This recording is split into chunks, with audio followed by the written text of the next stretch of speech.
নমস্কাৰ। কথা ৰামায়ণ পাঠৰ 55 অধ্যায়। আজি অধ্যায় দুৰন্ত কটকী।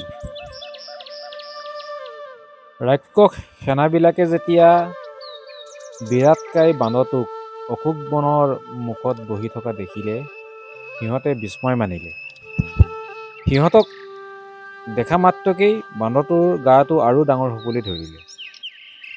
বান্দৰটোৰে ৰাক্ষস সেনালৈ চাই ক'লে, তহঁত আহিছ নহয়?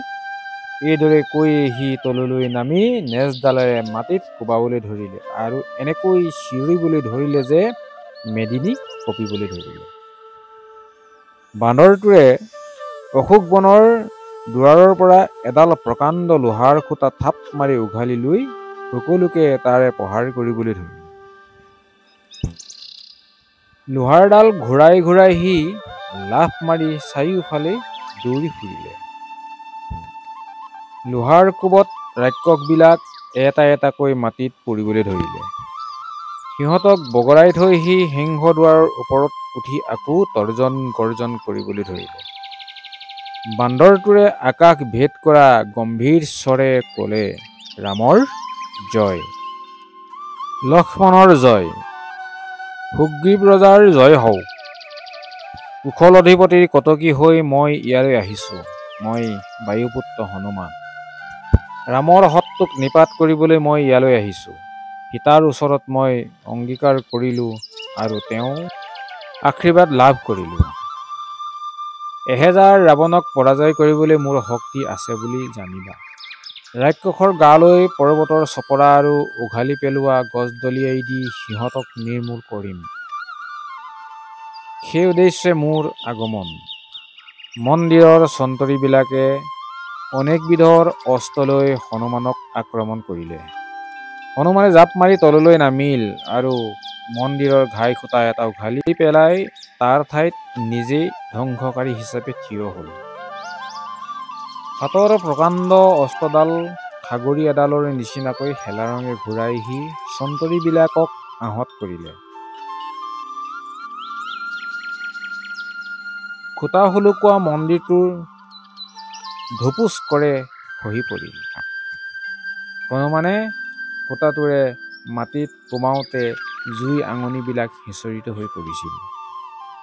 হনুমানে আকৌ গৰজি ক'লে, সুগ্ৰীৱৰ সেনাৰ ভিতৰত মোতকৈ শক্তিশালী বহুত বান্দৰ আছে।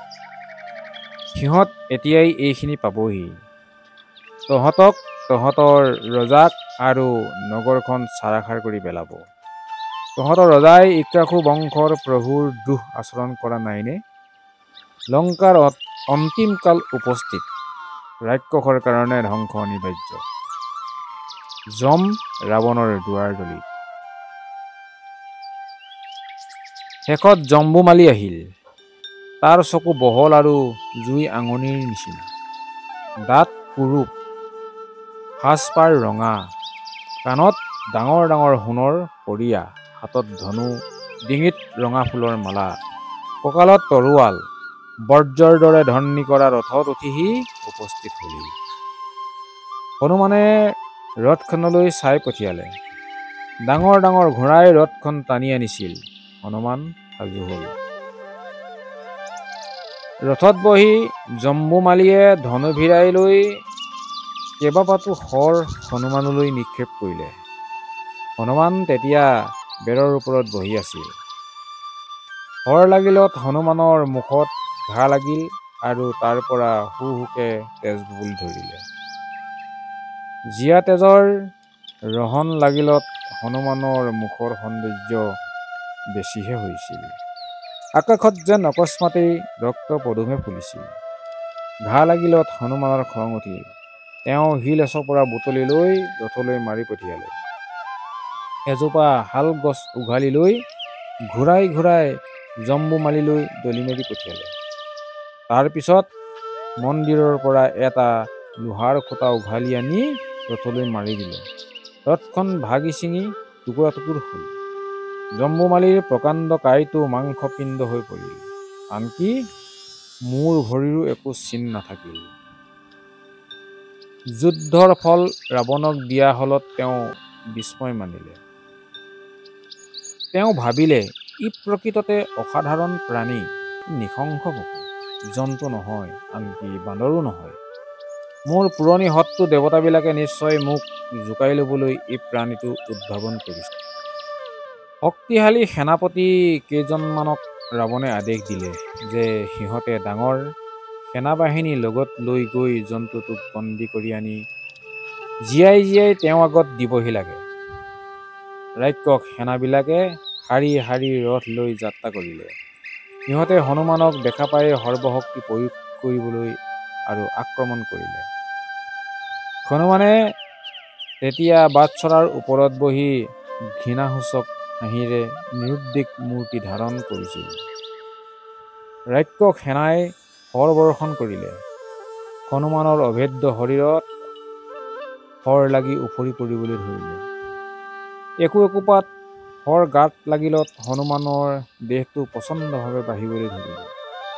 ডাঙৰ ডাঙৰ শিল আৰু গছবিলাক উঘালি লৈ হনুমানে সিহঁতৰ গালৈ মাৰি পঠিয়ালে। সেনাপতিবিলাক নিহত হ'ল। যি য'ত নমৰি আছিল সিহঁতে ভয়ত তৰা নৰা ছিঙি পলাই হাৰিলে। ৰাক্ষসক পৰাজিত কৰি হনুমানে বিজয় ঘোষণা কৰি গৰ্জিবলৈ ধৰিলে।